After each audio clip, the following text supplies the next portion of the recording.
¿Qué tal, chicos? ¿Cómo están? Muy buenos días. Qué gusto saludarlos en esta nueva edición del curso de literatura y de razonamiento verbal. Espero que se encuentre muy bien, con salud, que es lo más importante, ¿no? Iniciamos entonces con esta semana número 2 de la unidad número 7, ¿no es cierto? Estarían quedando solamente con esta clasecita una clase más teórica y luego viene el repaso. Para organizarnos muy bien, ya sabes que has tenido que dividir tu cuaderno con una carátula del cuarto trimestre, ¿no? Y además, para organizarnos también bien, te hago recordar solamente que las clases que estamos llevando por este medio son clases de literatura. Las clases de razonamiento verbal las vamos a tener durante el periodo de la retroalimentación, por si acaso. La unidad anterior, por el tiempo también, no te tomé examen de razonamiento verbal, ¿no? En esta oportunidad sí, de todas maneras, porque no puedo dejar de desarrollar razonamiento verbal. Es algo que se me pidió y que yo sé que muchos también tienen de repente su cuaderno o su apartado de RB. Así que por si acaso sí vamos a desarrollar razonamiento verbal, simplemente que por el tiempo que empleo, que por lo general son 40 minutos o 45 minutos, no me alcanza para desarrollar pues los temas de razonamiento verbal. Aparte, no es hacer por cumplir, ¿no? Hay que hacerlo bien. Si no, no desarrollamos nada, pues, ¿no? Otra cosa que es importante señalarles a cada uno de ustedes es que con respecto a, eh, con respecto a las PPTs que yo te comparto, ¿no? Ya sabes que por lo general las PPTs son entre 10 a, por ejemplo, 12 o 14, ¿no? PPTs. No vas a copiar todas las PPTs, pues, ¿no? Ya sabes que no es necesario que copies todas las PPTs, sino solamente hacer un resumen de los temas que estamos desarrollando. Incluso puedes empezar a ver el video y puedes ir desarrollando de alguna u otra manera, hacer tus resúmenes o tus esquemas, ¿no? No hay ningún problema. Bueno, hoy vamos a hablar precisamente, estamos haciendo un recuento, un recorrido de la literatura universal y tenemos que desembocar, ¿no es cierto?, el desarrollo, ¿no es cierto?, de la literatura universal en la literatura española. Hoy vamos a hablar de la literatura española, pero de la literatura española medieval. Eso quiere decir que tenemos que desarrollar de alguna u otra manera los cantares de gesta, tenemos que hablar del elemento principal de desarrollo de la literatura medieval, que es la Iglesia Católica. También tenemos que hablar fundamentalmente del sistema feudal, tenemos que hablar de las cruzadas también, ¿por qué no?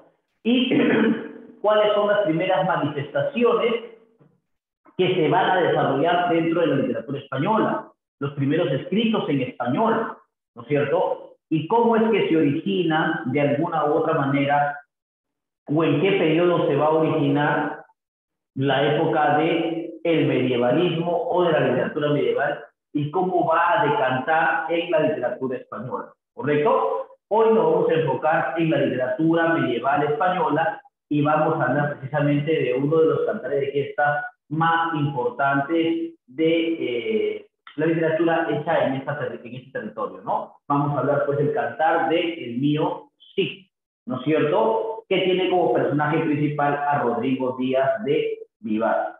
Solamente para dar algunas pinceladas de lo que sería la literatura medieval española. Paso a compartirte la pantalla para poder empezar a desarrollar algunos conceptos previos. Cuando hablamos de la literatura medieval, estamos hablando de un periodo, de una época histórica. Estamos hablando de más o menos del siglo V, ¿no es cierto? Después de Cristo al siglo XV, ¿correcto? Estamos hablando más o menos de 10 siglos, o sea, de 1000 años, ¿no es cierto? A la época medieval, por si acaso, también se le va a conocer como la época del oscurantismo. Se dice que esta época tiene esta denominación porque fundamentalmente no se desarrolla ciencia ni arte. Quiere decir que los científicos durante ese tiempo fueron perseguidos por la Iglesia Católica, ya que esa institución era la que controlaba y por la que se pasaba, digamos, los filtros del proceso y del conocimiento como tal, ¿no es cierto? Entonces, para entender el contexto histórico, hay que entender que la literatura medieval española se va a iniciar en el siglo V. Dentro de este contexto, el Imperio Romano de Occidente ya estaba en decadencia. Cae el Imperio Romano de Occidente y luego este Imperio Romano va a ser invadido por los bárbaros. De hecho, hay una historia bíblica que es muy parecida o que se relaciona mucho con respecto a la invasión de los pueblos bárbaros a Roma. Se dice en la historia bíblica que con la caída de la Torre de Babel empiezan a desperdigarse, ¿no es cierto?, en el mundo, digamos, un maleficio, ¿no es cierto?, que, digamos, hace Jesucristo como castigo a la población por el empezar a adorar imágenes, ¿cierto? Y hace que las personas no empiecen a entenderse unas a otras. De hecho, gracias a la Torre de Babel, ¿no es cierto?, o gracias a la caída de la Torre de Babel, los individuos o los seres humanos empiezan a gestar sus propias lenguas. De hecho, si partimos de un evento histórico, la invasión de los pueblos bárbaros al territorio romano o al Imperio Romano origina también que muchas culturas se empiecen a desarrollar y muchos territorios se empiecen a desarrollar a lo largo de Europa, ¿cierto? A estos territorios se les va a conocer como feudos. Cada feudo va a tener un monarca, un rey, y el sistema que va a regir cada feudo es el sistema agrario o agrícola, el sistema feudal, ¿correcto? En el sistema feudal, el rey era quien gobernaba. El rey, ¿no es cierto?, era la imagen visible del poder, pero quien estaba detrás del poder o quien respaldaba ese poder eran digamos, los representantes de la Iglesia Católica, que, digamos, controlaban, digamos, controlaban el enojo del pueblo con la religión, si se quería llamar de esta manera. Entonces, el mayor perjudicado de ese sistema es el siervo, ¿no es cierto? El siervo no solamente debía defender a su señor feudal o a su monarca o a su rey, sino que además debía darle un porcentaje de lo que cosechaba al rey. Y lógicamente que cada feudo tenía una parcela de terreno que era destinada para cada siervo, ¿no es cierto? Y el rey decidía qué alimentos el siervo debía cosechar, ¿no es cierto? Y claro que el 10% de esas cosechas iban, ¿no es cierto?, a quedarse con el señor feudal, ¿correcto? Entonces, la invasión de los pueblos bárbaros, el surgimiento de los feudos, la aparición de la Iglesia Católica como la máxima gestora y generadora de conciencias o lavadora de conciencias, ¿no es cierto?, hace que aparezca un nuevo sistema económico, ¿no es cierto?, en donde el señor feudal va a tener un respaldo religioso y un respaldo político, y el siervo fundamentalmente va a ser el sometido y el perjudicado dentro de esta etapa. Durante todo el medioevo, muchachos, y esto es importante recordarlo, la Iglesia Católica jugó un papel importante, ya que la Iglesia Católica va a ser la religión que va a someter y a dominar los primeros feudos que van a surgir en Europa. Va a unificar el mundo occidental, va a regir la cultura y hasta la vida de los hombres. De hecho, por eso, vuelvo a reiterar, a esta época se le conoce también como la época del oscurantismo, o la época del no desarrollo científico, ¿no es cierto?, del no desarrollo científico y tampoco, digamos, el desarrollo del conocimiento, ¿no? De hecho, los científicos estuvieron perseguidos, o fueron perseguidos durante esta época, ¿no? Eso va a ser importante. Ahora, por eso, ya habiendo hablado de este periodo, de este proceso, podemos hablar fundamentalmente de los propósitos iniciales para hablar de este inicio del medievalismo español. Primero vamos a contextualizar el origen, la formación y la evaluación de la literatura medieval española. ¿Cómo es que surge la literatura medieval española? ¿Cómo surge el feudo español, por ejemplo, ¿no? ¿Por qué es necesario generar una identidad? ¿Qué cosa era Hispania o la península ibérica? ¿Por qué el surgimiento de los reyes de Castilla? ¿Por qué, digamos, se erige la imagen de Rodrigo Díaz de Vivar dentro del Cantar del Mío Cid? Bueno, esos elementos o esas interrogantes o esas propuestas van a ser importantísimas. También vamos a destacar la importancia del cantar del mío sí dentro de la literatura española. De hecho, si en alguna pregunta dentro de la práctica, que siempre se deja al final unas preguntitas, te dijera cómo se inicia la literatura medieval española, tú tienes que decir que se inicia con los cantares de gesta. Los cantares de gesta eran, digamos, especies épicas que habían sido generadas o gestadas por los juglares, ¿correcto? O sea, los cantares de gesta tenían como una condición principal el ser populares, o sea, servían para la identificación o la identidad de un territorio o de un proceso, ¿correcto? O más bien de un pueblo. Lo que sugerían los cantares de gesta, y esto es muy importante, es generar una identidad nacional. Eran cantares donde el personaje principal, que era fundamentalmente el héroe, luchaba o peleaba por su honor. Ahora, ojo, y esto es muy importante, los cantares de gesta van a ser el preludio de lo que en el siglo de oro español se va a conocer como las novelas de caballería, ¿correcto? Pero más allá de esta concepción, hay que recordar lo siguiente, ¿no? Que el cantar del mío Cid es un cantar de gesta, ¿no es cierto?, anónimo, que relata las hazañas heroicas inspiradas en los últimos años de la vida del caballero castellano Rodrigo Díaz de Vivar. De hecho, Rodrigo Díaz de Vivar es un personaje histórico porque sí existió. Fue uno de los reyes de Castilla. De hecho, se dice que el cantar del mío Cid, como documento, recién se dio a conocer en el siglo XVIII y se llegó a completar, ¿no es cierto?, gracias a la recopilación de los relatos de los 10 reyes de Castilla, en donde vamos a encontrar a Rodrigo Díaz de Vivar, porque hubo alguna parte de la obra que se perdió, ¿no es cierto? Claro está, por el proceso histórico, si lo queremos llamar de esta manera. Hay que recordar que el cantar del mío Cid es la primera manifestación épica escrita alrededor del año 1200 y se conserva casi completa, pues solo carece de algunas páginas con relación al original, ¿no? Esto es muy importante. Este personaje existió históricamente, ¿no es cierto? En una de las plazas principales de Toledo, no solamente se adora a la Virgen del Rosario, sino también se le hace un homenaje, ¿no es cierto?, a Rodrigo Díaz de Vivar, ¿no es cierto?, muy importantísimo. Yo soy Rodrigo Díaz de Vivar, el Cid campeador también se le llama, ¿no?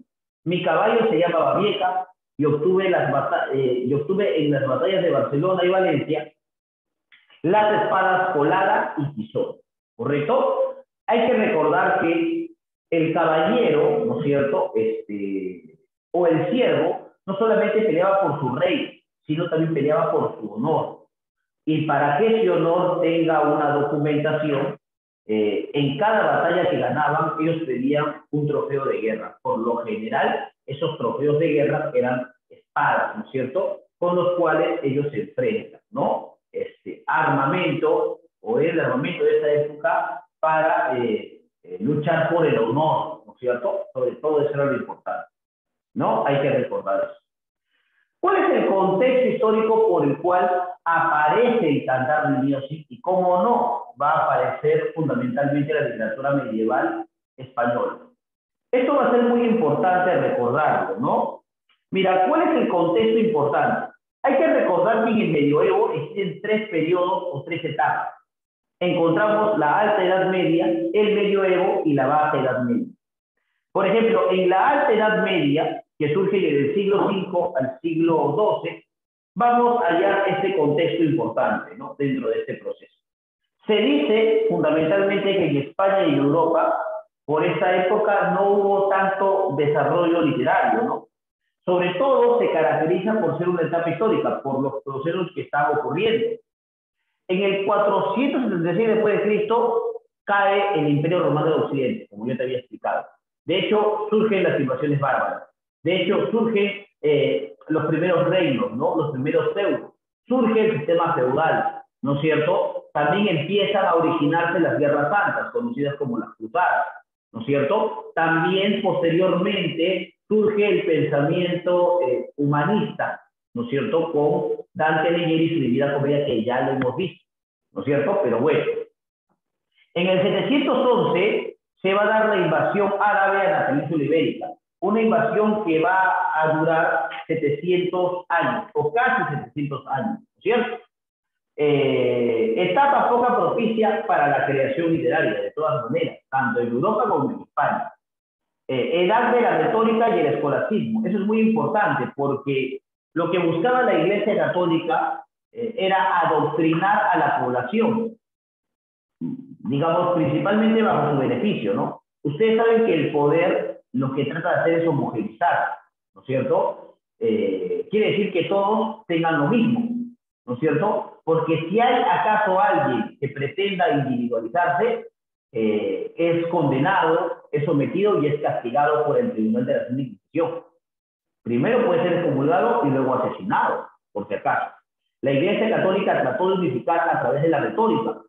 De hecho, si en algún momento las misas en el Imperio Romano de Occidente se daban en latín, en España se oficializa el nuevo idioma que empieza a aparecer y a calar, una lengua romance que adquiere, digamos, condiciones nativas, que es el español o el castellano.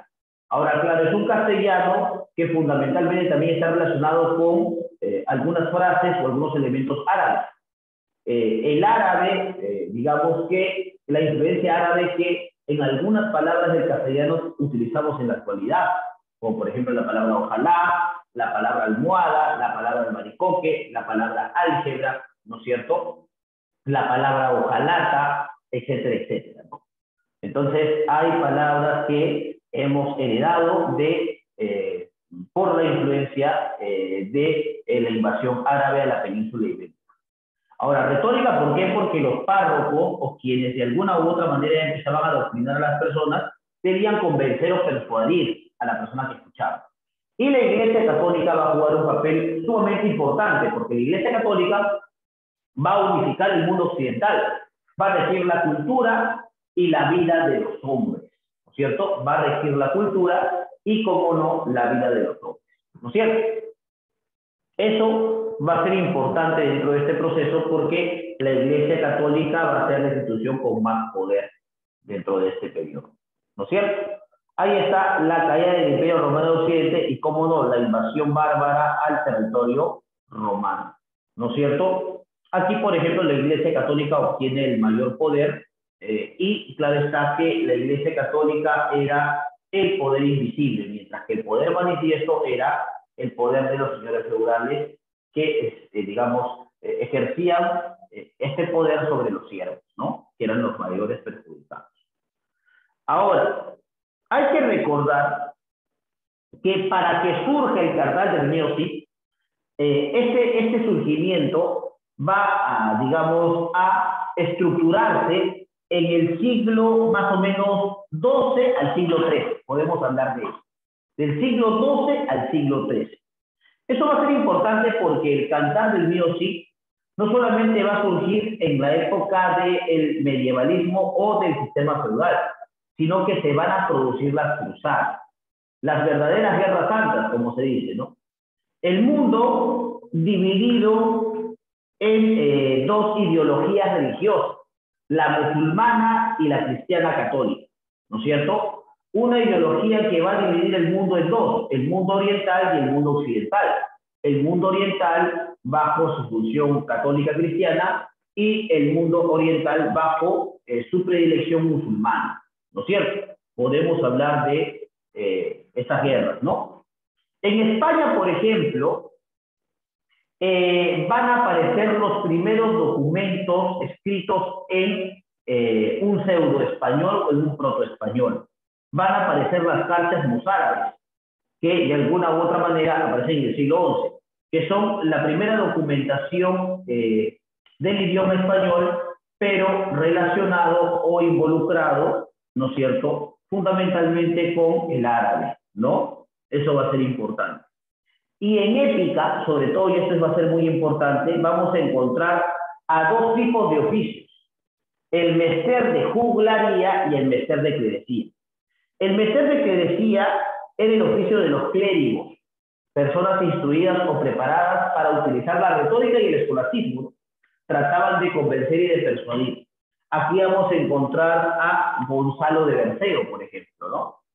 Pero el meser que más va a sobresalir para la gestación de la primera manifestación literaria española va a ser el meser de juglaría, porque es el oficio de los juglares, cantares populares o cantantes populares que fundamentalmente transmitían de manera oral eventos o hechos históricos en función a un solo personaje, ¿no? El objetivo de los cantares de fiesta era reavivar o reanimar la identidad de ese territorio. Aquí vamos a encontrar, por ejemplo, a el cantar del Mío Sí, ¿no es cierto? El cantar del Mío Sí. Ahora, ojo, en el resto de Europa empiezan a surgir otros tipos de manifestaciones, también cantares de gesta.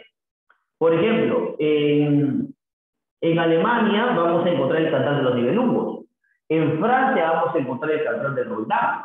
En Rusia el cantar de Igor. En Inglaterra Beowulf, por ejemplo, ¿no? Y en España, por supuesto, el cantar del Mío Sí, ¿no es cierto? Se escribe, dice, en lengua romance castellano, pero en un proto-castellano todavía, ¿no? Versificación, 3.765 versos irregulares. Cuando hablamos de versos irregulares, estamos hablando fundamentalmente de la falta de métrica, la falta de rima, de ritmo. Todavía hay una especie de interconexión todavía mal empleada o mal hecha, ¿no es cierto? Especie, lógicamente, cantar de gesta, ¿no? Ahí está, cantar de gesta. En 1207, el copista Perabat realizó el único manuscrito del texto. Creo que va a ser el primero que va a copiar el texto y lo va a transcribir, ¿no es cierto?, en castellano, lógicamente. Va a desarrollar la temática de la recuperación de la honra perdida y la ascensión a la nobleza por medio de los méritos propios. Eso también va a ser muy interesante porque hay que recordar que Rodrigo Díaz de Vivar era un pueblerino. Entonces, lo que podemos decir es que el cantar del Mío Sí es un cantar que inspira a las personas del pueblo a poder surgir por méritos propios, ¿no es cierto? De hecho, los cantares de gesta, o al menos el cantar de gesta del Mío Sí, lo que trata de hacer es enseñar o persuadir a quien lo lea o a quien lo escuche. O sea que tiene un fin pedagógico, ¿no? Manifiesta realismo y mesura. Todos los nombres están basados en una autenticidad real histórica. Por eso te decía yo que Rodrigo Díaz de Vivar sí había existido, por si acaso, ¿no es cierto? ¿Cuáles son las partes fundamentales del cantar del Mío Sí? Es importante recordar que el cantar del Mío Sí te había explicado que es copiado por Perabat, pero va a ser publicado por Tomás Sánchez, recién en 1779. Este va a completar la obra del Mío Sí con algunos relatos o fragmentos extraídos de las crónicas de los 20 reyes de Castilla, en donde Rodríguez de Guevara va a ser uno de ellos, por si acaso. Ahora, el cantar del Mío Sí tiene tres partes. La primera parte, ¿no es cierto?, es el destierro del Cid. El Cid, por ejemplo, Rodrigo Díaz de Vivar es desterrado por el rey Alfonso VI, gracias a las calumnias de García Ordóñez. De hecho, Rodrigo Díaz de Vivar y García Ordóñez eran los consejeros del rey, ¿no es cierto? Sin embargo, García Ordóñez va a acusar a Rodrigo Díaz de Vivar de que éste está aliado con los moros. Estamos hablando del contexto de todavía la guerra de los 700 años, la guerra contra los moros. Por ello, ¿no es cierto?, el rey Alfonso VI lo destierra, ¿no es cierto?, de Vivar. Entonces, al ser desterrado de Vivar, el rey da una orden. Esa orden implica a que Rodrigo Díaz de Vivar no sea, digamos, acogido por ningún ciudadano de ese territorio y que él solo debe vagar por el mundo, ¿no es cierto?, sin que nadie absolutamente le preste una ayuda, ¿no? Así él se va a dar cuenta el rango privilegiado que tenía y todo lo que perdió, producto de esa traición, porque García Ordóñez había manifestado que Rodrigo Díaz de Vivar estaba aliado con los hombres. Entonces, y no solamente eso, ¿no?, sino que el rey va a decirle a Rodrigo de Vivar que él debe irse de Vivar solo. O sea que no puede llevarse ni a su esposa Jimena ni a sus hijas Elvira y Sol. Sin embargo, Jimena y Sol se van detrás de Rodrigo Díaz de Vivar. Entonces, el Cid abandona Vivar con algunos parientes y vasallos. Al llegar a Burgos, nadie le da posada por orden del rey, ¿no es cierto? Luego de dejar a su familia, no podía llevarse a su familia, él tenía que recuperar su honor. ¿Y cuál era el único medio para recuperar su honor? Pues luchar en la guerra contra los moros, ¿no? Y recuperar esos territorios. Luego de dejar a su familia a salvo en el templo de Cerdeña, al cuidado de Abad Don Sancho, ¿no es cierto? Su esposa Jimena y sus hijas Elvira y Sol, continúa por la frontera de Castilla, se interna en los territorios moros e inicia una serie de conquistas, ¿no? Entonces, ahí es donde el Cid empieza a recobrar su honor. ¿Qué territorios, ¿no es cierto?, va a conquistar el Cid? El Cid va a conquistar Castejón, Alcócer, Calatayud, Teruel y Zaragoza. En este proceso, o en esta primera parte, el Cid obtiene la espada polada al derrotar a Ramón de Berenguer, conde de Barcelona. ¿Correcto? Ahí está. El Cid siendo desterrado y teniendo como objetivo recuperar su honor, ¿no es cierto? Abandona la ciudad acompañado de su esposa Jimena y de sus hijas Elvira y Sol. Eso describe la primera parte, ¿no es cierto?, del Cantar del Mío Cid. La segunda parte, ¿no es cierto?, empieza con la boda de las hijas del Cid. El Cid ya ha recuperado el honor, ¿no es cierto?, gracias a que en el segundo cantar el Cid se dirige al Mediterráneo y toma posesión de Valencia. Al derrotar, ¿no es cierto?, al derrotar fundamentalmente al moro que gobernaba Valencia, va a obtener como trofeo de guerra la espada tizona, ¿no es cierto? El rey Alfonso VI se empieza a enterar de los triunfos de el Cid y entonces decide darle una oportunidad. Los triunfos y las victorias engendran la envidia de algunos, de algunos parientes del rey Alfonso VI, sobre todo de algunos personajes que habían nacido en cuna de oro. El Cid no, el Cid era del pueblo, había escalado poco a poco, y ellos estaban disconformes, ¿no? Los triunfos del Cid y las victorias engendran la envidia de los familiares del rey Alfonso VI, sobre todo de los infantes de Carrión.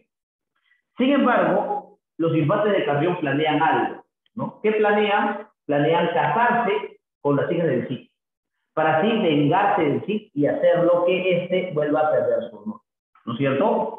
Diego y Fernando, quienes solicitan casarse con sus hijas. Como Rodrigo Díaz de Vivar era todavía el vasallo del rey Alfonso VI, entonces simplemente los infantes de Carrión le piden la mano al rey Alfonso VI, ¿no es cierto? Y Rodrigo Díaz de Vivar concede ese matrimonio porque se lo estaba pidiendo su señor feudal, el rey Alfonso VI, ¿no es cierto? El Cid acepta porque se lo pide el rey y la boda de las hijas se realiza en Valencia y dura 15 días, ¿no es cierto? Ahí está. Mira, ahí está la boda de las hijas del Cid, las bodas de Elvira y Sol junto con Diego y Fernando, ¿no? Nos casamos en Valencia y nuestra boda duró 15 días. Ahí está. Entonces, aquí es donde se muestra también el poderío del reino.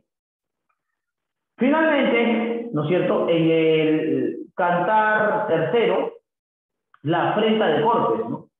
¿Qué va a pasar en la afrenta de Cortes? Los infantes, por ejemplo, tratan de vengarse de diversas maneras de el Cid, ¿no? Lo primero, por ejemplo, es el Cid tenía una mascota, era un león, ¿no es cierto? Y entonces para mostrarle, los infantes de Carrión querían mostrar que el Cid era cobarde. Entonces, ¿qué hicieron? Liberaron al león, ¿no es cierto? Mientras que el Cid estaba durmiendo. Cuando de pronto el Cid escucha algunos alaridos, algunos gritos de los sirvientes que atendían, el palacio donde vivía el Cid baja, ¿no es cierto?, aprisiona al león y lo lleva nuevamente a la mazmorra a encerrarlo, ¿no? De hecho, quienes salen huyendo de la aparición del león, porque el león se les aparece enfrente, son los infantes de Carrión. Entonces, los infantes de Carrión muestran cobardía en muchas situaciones. Por ejemplo, el miedo al león escapado de su jaula, la huida al ser atacados por el moro Alfred, ¿no es cierto? Los infantes entonces deciden vengarse, ¿no es cierto? Entonces, ¿qué van a hacer para vengarse del Cid? No van a encontrar otra manera o otra forma, ¿no es cierto?, que golpear brutalmente a las hijas del Cid en el Robledal de Corpes. La van a amarrar, van a amarrar a sus esposas y las van a asustar, ¿no es cierto? Entonces, ¿qué va a pasar? El Cid exige justicia, ¿no es cierto? El Cid exige justicia y el rey no solo condena a los infantes, el rey, sabiendo lo que han hecho los infantes de Carrión, condena a los infantes de Carrión, sino que los obliga a devolver la dote. Por ejemplo, en ese tiempo, los padres no solamente pagaban las bodas, sino que le daban obsequios y ofrendas a los que se casaban con sus hijos, o sea, sus yernos. Por ejemplo, el Cid a Diego le dio la espada colada y a Fernando le dio la espada tizona, ¿no es cierto? Entonces, al enterarse lo que han hecho los infantes de Carrión, el Cid exige al rey que esa, digamos, que esa boda quede anulada, ¿no es cierto? El rey acepta y obliga a devolver las dotes a los infantes de Carrión.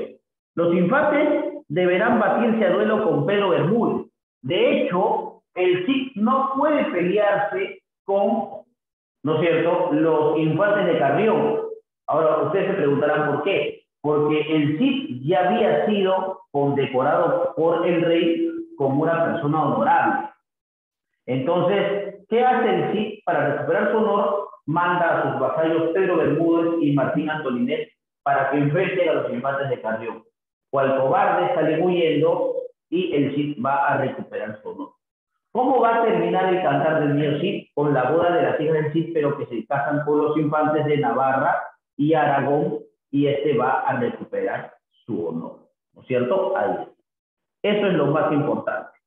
He recuperado mi honra y mis hijas han contraído las luchas con los infantes de Navarra y Aragón. Y es así como termina el cantar del mío Cid. Una lucha desmedida entre calumnias, mentiras, ¿no es cierto? Pero sobre todo una lucha por la recuperación del honor del Cid, ¿no es cierto? Eso es lo más importante. A ver, preguntas así sueltas, ¿no? Para que ustedes respondan. ¿Cuál es el nombre de las hijas del Cid? Bueno, ya saben que es Elvira y Sol, ¿no es cierto? Ahí está. ¿Cuántos versos componen el cantar del mío Cid? 3.765 versos, ¿no es cierto? Ahí está. Conclusiones finales del tema del día de hoy. Primero, la literatura medieval española tiene un registro eclesiástico y caballeresco. Sabemos que es eclesiástico fundamentalmente por la que la Iglesia Católica tiene un poderío inmediato, y caballeresco porque los personajes, o al menos Rodrigo Díaz de Vivar, es un caballero, que lo que trata de hacer fundamentalmente en la vida es honrar a su rey y tener honor para hacerlo. Ya que los personajes principales que se destacan en esta literatura son los héroes que luchan por su honor, y la Iglesia Católica es la institución más importante de esta época. El cantar del mío Cid es el cantar de gesta más importante que tiene España, ya que exalta las figuras de los reyes de Castilla, y es por ello que se dice que este cantar es la primera manifestación de la novela realista en España. Y los cantares de gesta por lo general son de carácter anónimo, ya que el temor que infligía la Iglesia Católica impedía la libre expresión y el libre pensamiento, ¿no? Eso también hay que destacar. Y eso, chicos, es lo que teníamos que desarrollar el día de hoy con respecto a la teoría, ¿no es cierto? Solo a la teoría. Ahora, lo que tenemos que hacer de inmediato, pues, es la práctica, ¿no? La práctica del libro, que creo que lo tengo por aquí. Ahí está. Y si quieres enterarte más de estas condiciones, aquí están, por ejemplo, el primer cantar, el segundo cantar, el tercer cantar, ¿no? Y acá la estructura. ¿Sí? Listo. El poema viene a encontrar de gesta que destaca por su estilo realista y su contexto histórico. Vamos a marcar las alternativas primarias. Yo voy a hacer las 6 primeras, tú haces las 7 restantes por si acaso. ¿Ya? Por si acaso. A ver, dice, sobre el medievalismo español señala la característica incorrecta. ¿Se manifiesta una visión teocéntrica? Sí. ¿Aborda temas históricos y religiosos? Sí. ¿El cantar de gesta expresa el nacionalismo? Sí. ¿Usa constantemente la mitología grecolatina? No, eso no. Muy bien. ¿Cómo se denominan aquellos poetas anónimos y populares que difundieron oralmente muchas de las obras de teatro medieval español? Esos son los juglares, ¿no? Recuerda, el inicio de la literatura española es el becer de juglaría, el oficio de los juglares. Las cartas mozárabes pertenecen al género, ¿qué cosa? Al género lírico, y son considerados ¿qué? Las primeras manifestaciones literarias, ¿no es cierto? Literarias. Ahí está. ¿No? Con respecto a la obra del Cantar del Niño Cid, seleccione los enunciados correctos. Su autor es anónimo y se divide en 3 partes o cantares, sí. ¿Se emplea una métrica regular? No. Se emplea una métrica irregular. Eso no es. ¿Hay abundantes hechos reales y escasos hechos fantásticos? Bueno, sí puede ser eso. ¿El Cid es identificado con el epíteto de burgalés cumplido? No estoy tan seguro, pero puede ser en todo caso. ¿Plasma el conflicto entre la nobleza linafunada y la advenediza? Puede ser. Respuesta correcta 1, 2, 4 y 5. ¿Correcto? Ahora, Raquel y Vidas las arcas llevaban. Con ellos Martín Antoninés por Burgos entraba. Con todo sigilo llegan a la posada. En medio del palacio tendieron un cobertor. Sobre él una sábana de hilo muy blanco. De una vez 300 marcos de plata, con todo Martín. Sin peso los tomaban. Los otros 300 en oro se los pagaban. ¿Qué tema se aborda principalmente en el fragmento anterior del Cantar del Niño Cid? Donde dice, de una vez 300 marcos de plata, con todo un Martín, sin peso los tomaban, los otros 300 de oro se los pagaban. Bueno, yo creo que acá estamos hablando de la recuperación del honor, ¿no? Con ellos Martín Antoninés por Burgos entraba, con todo sigilo llegaba a la posada. En medio del palacio tendieron un cobertor, sobre él una sábana de hilo muy blanca. De una vez 300 marcos de plata, con todo un Martín. Sin peso los tomaban. Los otros 300 de oro se los pagaban. Yo creo que, sí, acá hablamos del vasallar. Porque don Martín Antoninés era vasallo de Rodrigo de Rivadavia, ¿no? Ahí está. Lo que regan las damas no les sirve de nada. Entonces les empiezan a dar los infantes de Carrión.